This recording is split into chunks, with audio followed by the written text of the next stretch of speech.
The Olympics were interesting this year for track and field, and with a few days gone by, I'm still not sure how I feel about them. Most of you know by now that I like to cover the history of the sport and will only occasionally dabble in news or report-esque content, given my interest as a documentary type of guy. However, this year has really pulled me in for better and for worse, but mostly better. I'd imagine most of you by this point have also indulged in the various content creators covering the sport, most of which I'd imagine have done a solid job thus far covering the Olympics. But I figured it'd be fun to give you guys a full scoop of what went down for track and field peeps, from the heroic one-of-a-kind upsets to the unacceptable or questionable behavior of coaches, athletes, federations, and even the fans. We are going to be covering a lot here, but I'm not going to cover every single thing that happened, so if your event or athlete doesn't get mentioned, please keep in mind that this is purely what I found to be interesting this year. We'll kick things off though with what I thought were pretty great at these Olympic Games.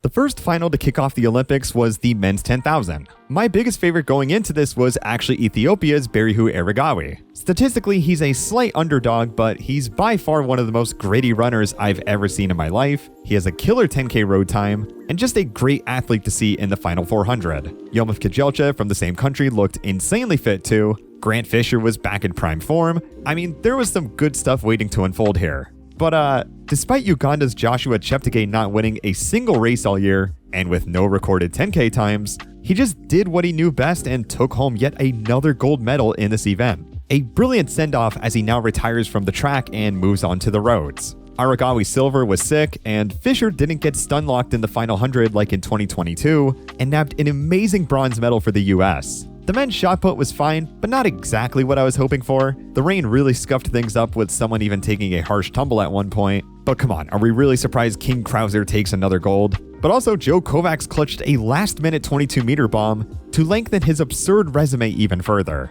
Even though Ukraine's Yaroslava Mahuchik didn't look as springy as usual, it was pretty awesome to see her claim her first ever Olympic gold medal. But Mondo would fulfill my world record appetite by clearing 6:25 in the pole vault the next day. Pretty awesome stuff on the field side of things for days 4 and 5, and it's just insane that these two are still so young with all of these types of marks under their belt. In the women's 5,000, I actually had Beatrice Chebet as a pretty confident favorite despite betting sites having her odds at 8-1, but I was super happy to see her take it home, because she's one of my favorite athletes to watch in general. She races year-round, she blew the 10,000 meter record out of the water recently, and she has a gnarly kick that could even outspeed the women's 1,500 meter GOAT, Faith Kipyegon, at her own game. Now, the men's 1,500. Ooh boy. To some, this was the race of the Olympics, and I honestly can't blame them. Two guys passive-aggressively shit-talking each other for over a year straight. They finally go head-to-head when it matters the most, and neither of them win. Jakob tries to solo his way to victory, but frankly blows his load like 1,100 in. Kerr had a strong kick in the last 100 and looked like a decent lock for gold, but nothing, and I mean nothing, was enough for USA's Cole Hawker to just win out of absolutely nowhere and eviscerated just about everyone's expectations. I had him as a medal favorite, don't get me wrong, but come on. Just about any non-American fan did not have this guy winning, but it does make this thumbnail even more hilarious now that neither of these guys took home the gold they so confidently thought they were going to have. Also, big ups to Nagus for snagging the bronze. Quincy Hall winning the 400 was genuinely one of the greatest displays of this event I have ever seen in my life. I honestly didn't expect this race to be that fast, but I mean, we had 5 guys under 44 and 2 under 43.5. I mean, this race was, it was just insane. Hall's last 75 meters is easily a top 3 comeback within the last 15 years. It genuinely doesn't make sense how he made up this type of deficit in a race where your body is fried in the last 100, let alone doing this in a race where you PB'd by a healthy amount. Kenneth Rooks in the 3,000 meter steeplechase was probably my biggest surprise of these games, because I was in the gym when I was watching this, putting my hands over my head for the last lap. This is one of these rare cases where you can quite literally see the excitement in someone, especially when you look at these hurdle jumps. And with the way Rooks is just frantically looking back, I'm pretty sure he was in genuine denial that he was in contention to win the entire thing, and I was watching in disbelief feeling the same thing. I mean, what an absurd Olympic debut to catch a silver, and El Bakkali just does his thing yet again as usual, to still show why he's the championship GOAT in the event. Tara Davis Woodhull absolutely destroyed the field, being the only woman above 7 meters in the long jump.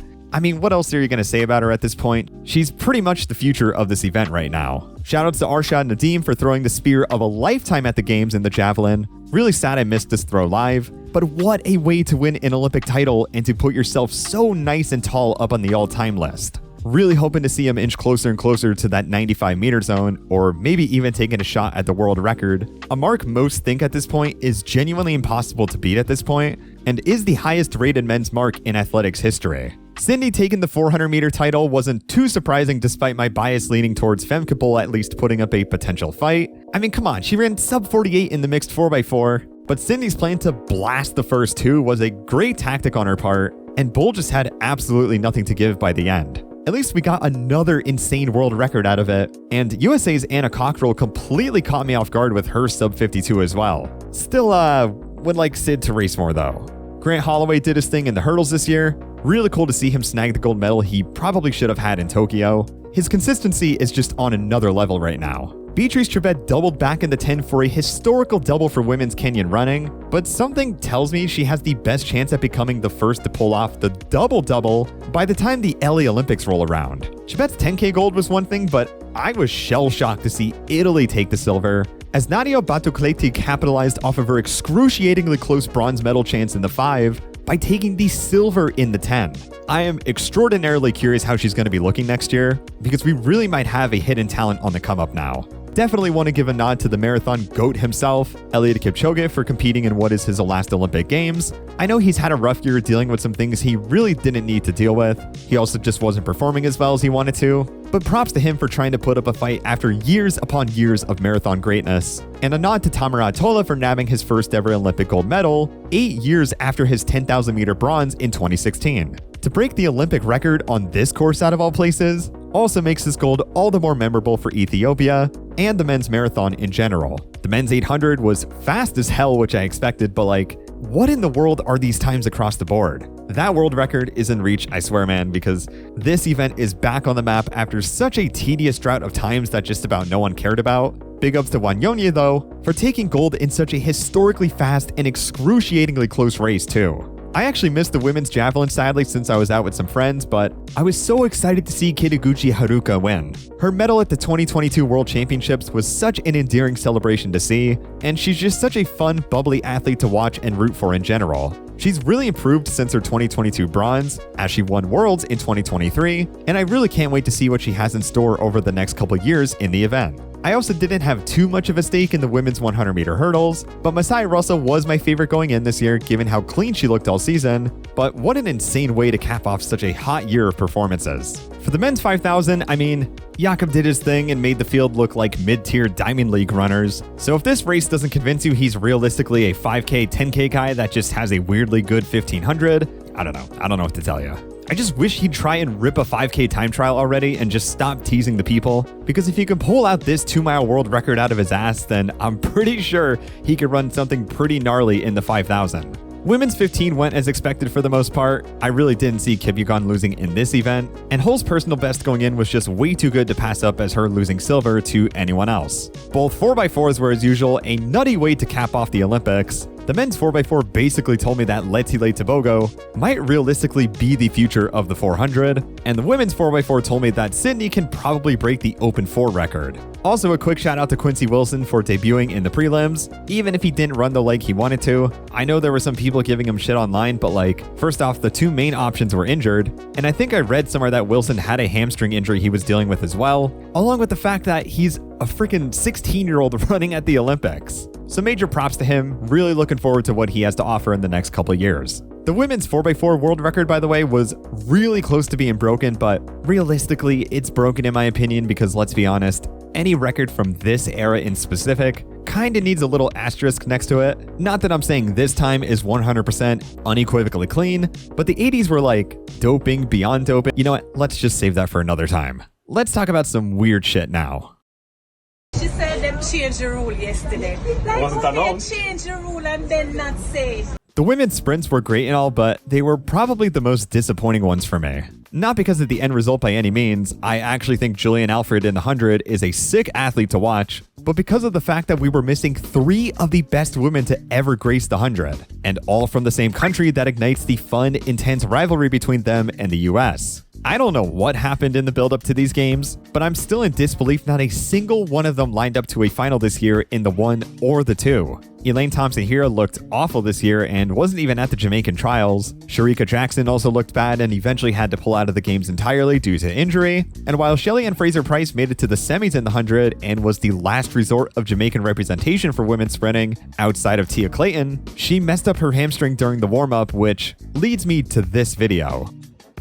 She said them changed the rule yesterday. Like, Wasn't how can announced? you change the rule and then not say it? So you're asking all the athletes who, for whatever reason, don't stay in the village, them can't come through the gate.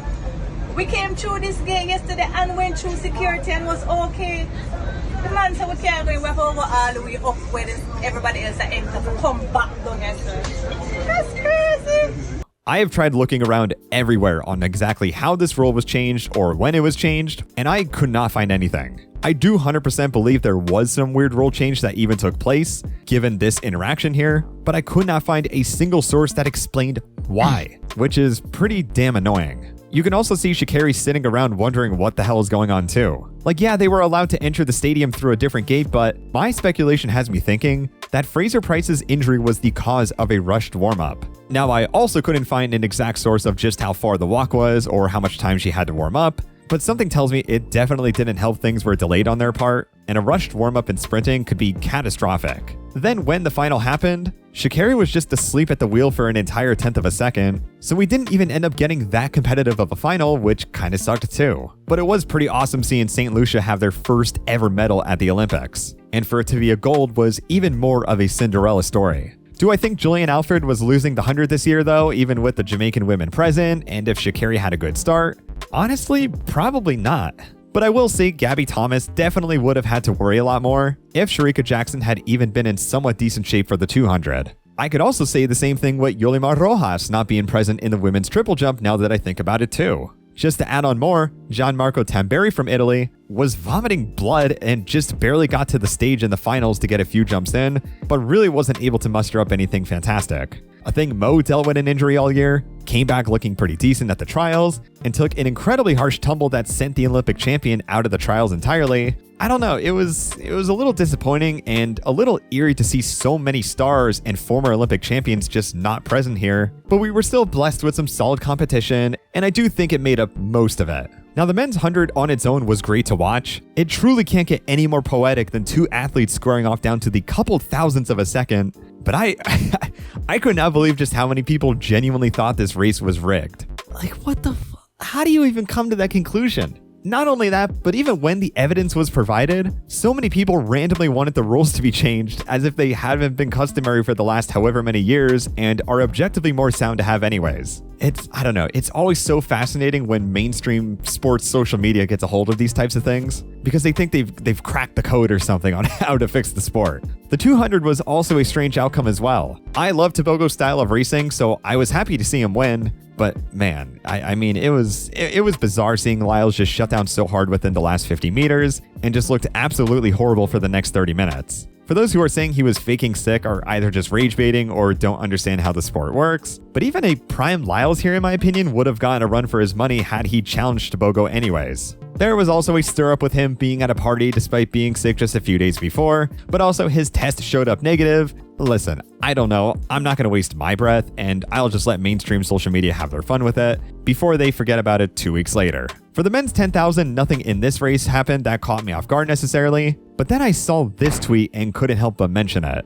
Yomif Kejelcha seems to be upset at someone more or less forcing the Ethiopian squad to take the race out hard, or else he, his team, and his coaches would face repercussions. The following tweets make it very clear who they're referring to, and it's apparently this guy. As I'm writing this, an article from 15 minutes ago came out where Ethiopian racing legend Haile Gebrselassie actually critiqued Dr. Ashabir and even went as far as to suggest he step down from the athletics world entirely. He didn't directly mention any event in particular that spawned this reaction, but I'd imagine the 10K was the catalyst, and it seems like there might be a much darker history with this guy that might be worth looking into. While I was ecstatic about Chebet winning the women's 5,000, There was a lot of confusion and outrage about Faith Kipyegon initially getting DQ'd and then reinstated shortly after to give her the silver medal. I have rewatched this clip a lot of times, and I still don't know what to make of it. I don't think either party should be DQ'd necessarily, but it's weird. Ethiopia's Gunaf Segei just looks like she's trying to take the lead, which is fine,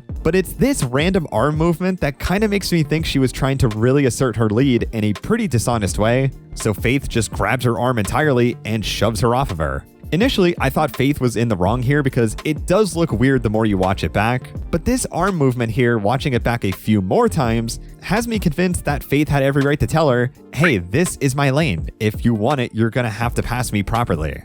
Okay, on paper, the USA should have won the men's 4x1. There's no getting around that. They ran 37.47 in the heats. Their catalog of racers are insanely consistent in quality from front to back. But there is one issue at the end of the day that delineates just how delicate this event really can be, especially for them, and that's the handoffs. Statistically speaking, I do not understand how or why the US men's team in specific messes up handoffs this often. I don't even think I have that good of a speculative guess, because I've heard these US-based relay camps before, and I'm assuming they practice a good bit, so I don't know when the hell we're going to see them back on top, because despite the killer rosters they bring to the table, they just cannot seem to stay out of trouble when it matters the most. And we're the most marginalized groups within Jamaica track and field, and it's very frustrating. If you want to skip this part and go right to the track and field stuff, then just go here, but I'm going to get this one out of the way while I have some of your attention. I have been making content on this channel for a couple years and have only had a couple run-ins with companies when it comes to copyright shenanigans. However, in the months leading up to the Olympics, I have had 6 videos retroactively demonetized, and 2 of them were outright gone at one point, all of which are from the IOC's doing. I've also seen a couple other content creators relaying similar information, where they had videos demonetized when they were fined for months or maybe even years on end. In short, when you upload a video, you'll normally know within minutes if it infringes on their copyright or content ID system. This way you can adjust how much footage you're using, so it stays within the confines of fair use and their content ID system, although sometimes a company will still try to abuse the legal system and get their hands on whatever videos they can. With that said, I'm pretty sure the IOC has gone back and has tightened their algorithms to where old videos that were once fined for months or maybe even years are just now not anymore. I didn't even know this was a thing, and it worries me that companies can just alter their content ID systems to retroactively take your money or just your videos entirely. But it gets even weirder. You can see here my high jump world record progression video was made a good bit ago, but the video is blocked. You want to know what footage they claimed that I was using? The Paris Olympics! Unless I'm time traveling, I don't even know how this is possible, but then I went to the part of the video they were actually claiming, which was Javier Sotomayor's world record jump of 2:45, that was the culprit. But wait a minute, this wasn't done at an Olympic Games, how could they do that? My only guess is that because they showed it on what I believe to be a Spanish broadcast, they saw that as legitimate enough grounds to claim the video in its entirety and to go as far as to take it down. Probably because the video already had a claim on it from a song I used, so it's like if they can't have the money, poof, your video's gone. As I'm writing this, the video is now apparently visible again, but the fact that they could just show a clip of something and immediately write it off as their own is a blatant exploit of the already broken copyright system, and I'm still upset that a good chunk of my recent catalog is effectively defunct in terms of monetization, because the IOC wanted to be greedy this Olympics by last minute tweaking their content ID system, screwing over independent content creators that are already walking on eggshells as it is. We established by now that the men's steeplechase had one of the most emphatic endings I've seen in a minute, but when this fall happened, I could not believe how harsh of a tumble it really was, until I watched it back and realized that's the world record holder on the ground, completely motionless as the rest frantically jump over him while he has no idea what happened, all in the span of a second. And next thing we know, he's on a stretcher. I remember checking the results and seeing that Lamecha Girma didn't even have a recorded finishing time, and that he was soon taken to the hospital shortly after. It was really scary from the news that was coming out initially, but thankfully he has been making a recovery, and I truly wish the best for him to get healthy again in every way possible. I know most of you don't follow throws, but I'd appreciate it if you took a few seconds to acknowledge this woman, Daniel Thomas Dodd. She's a Jamaican thrower that has 2 world silver medals to her name, but had a rough day at the office after not even qualifying for the final at the Paris Olympics. Soon after, she delivered a very powerful speech in an interview about the inexplicably bad treatment Jamaican athletes allegedly receive in the field events, despite almost all Jamaican medals this year coming from strictly field events. She also cites not being able to have her coach with her for just about the entire time she was at the Olympic Village, and overall just felt incredibly flustered and angry at the Jamaican Olympics Association. The head of the association did end up responding, but mainly deflected his points towards how they've already helped her financially, didn't really tackle the coach thing head on, and people caught on quickly, and it's obvious they didn't have a proper answer on why she wasn't able to bring her coach with her. For those who don't realize the importance of this, every field event is so insanely technical, you get multiple tries, and it's incredibly hard to gauge what exactly you messed up when something doesn't go right. I'd imagine trying to throw all by yourself when you've thrown at competitions with a coach for years is absolutely terrifying to figure out on your own at the Olympics nonetheless, and to try and assess your own micro errors to throw properly, because she did end up throwing disproportionately lower than almost any other competition she's competed in for a little while now. And need I remind you, she's a double silver world medalist. I can't obviously say with 100% confidence that she was going to qualify anyways or that she would have won a medal, nor can I address the overall treatment of Jamaican field athletes because there's just not enough info out there. But if what she is saying is even remotely true, I hope the federation starts treating them better, and I hope she has a much better experience at the next World Championships because, this is unacceptable. While the men's 800 was a race to remember, I noticed that Algeria's Jamel Sejati, the bronze medalist and initial favorite to win the whole thing this year, had his place searched at the Olympic Village. A lot of track fans seem to be suspicious of him already, due to his very vibrant come-up out of nowhere, but I have some questions of my own after this article came out. Why was his place searched in the first place? All they state was that they had a warrant, but for no specific reason why. Also, why was he tested 7 times in the span of 3 weeks? Why did the coach's daughter get detained for 48 hours for doing essentially nothing? If even any of these things are true, this sounds more like a classic case of unfair target testing because, trust me, there are athletes with just as or way more suspicious improvements that could warrant this. Not that I agree with target testing in the first place, but you get the point. I saw the public were doing something similar with Sifan Hassan as well. Yes, she's a freak athlete, and yes, she has former connections to Salazar, but come on. Why are we specifically targeting these athletes when, again, others are putting up results and numbers that are almost just as unbelievable? The fact that anyone thinks this 141 guy is unnatural because he improved a lot in a short time, while this guy breaks 142 after not even breaking 144 for almost his entire career, and no one bats an eye, is the most blatant example of Western favoritism that plagues this sport. And I felt compelled to comment on it because it's so annoying to see this time and time again. On Hassan's side, I understand the suspicion a bit more, but listen, if she is doing so, is she really doping any more than any other athlete that's microdosing PEDs? I'm gonna wager probably not. So I'm not sure what we're accomplishing here other than shaming athletes for being phenomenal and etching their names in the athletics history books. Speaking of public perception, I also want to shame each and every person for slamming USA's Shelby McEwen for a choice he didn't even make in the first place. The men's high jump final ran into the exact same situation as in Tokyo, where 2 jumpers were tied down to every possible metric and had a decision to make: share the gold medal or have a jump off. The shared gold at the time was a feel-good embracement of the unity track and field athletes possess sometimes, but that's not what happened here. The jump off occurred in Paris, New Zealand's Hamish Kerr won, and McEwen took the silver. I don't know where this started, but McEwen did not initiate the jump off option at all. In fact, months before the Olympics, Kerr was the one that was dead set on doing a jump off if it were to come to that point, and McEwen just didn't want to argue and respected Kerr's wishes. And I don't know, I just felt so bad seeing McEwen take all this flack for something that was literally not his fault at all.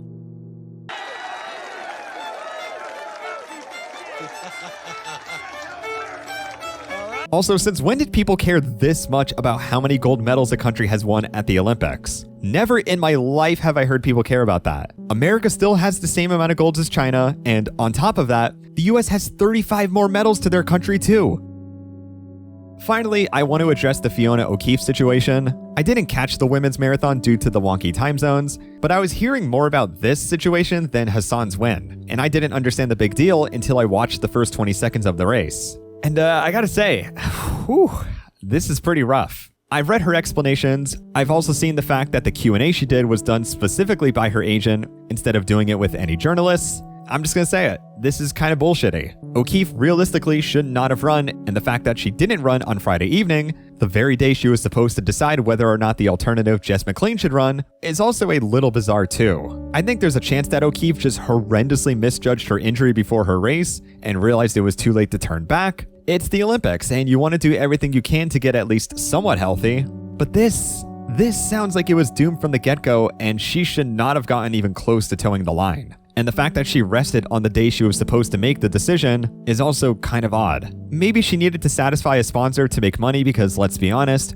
track athletes get paid almost nothing at times. I don't know. Obviously, this is all speculation, and I definitely don't have anything against her or whatever. I just think this decision was very questionable at best, and that her agent just added more questions instead of resolving any. Also, quick note, we still have no full VODs of the longer distance events. NBC is just uploading shorter versions of them, or are even uploading some events twice, but with different time lengths. I don't know, for some reason this sport has been historically awful at preserving and uploading races properly, and I bet if you tried uploading them yourself, they would get taken down immediately, which is just as annoying too. Man, I love the IOC.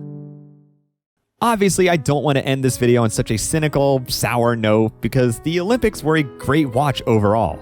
Upsets on all fronts, a few world records sprinkled in, and a great glimpse into the future of some of these events, as certain prodigies get a taste now of what it's like to be near or at the very top. For my money though, I have always liked the World Athletics Championships more, so I'm pretty excited to see how those will unfold in Tokyo next year. We also have the Grand Slam track series to look forward to soon that I still don't know how to feel about, but maybe I'll dig into it a little more once more information comes out. There's a lot more running to be done though, a lot more throwing, and hey, maybe a bit of jumping here and there too. So for those of you who are new to the sport and new to my channel, stick around for a bit longer, because we have so much to offer in the coming years.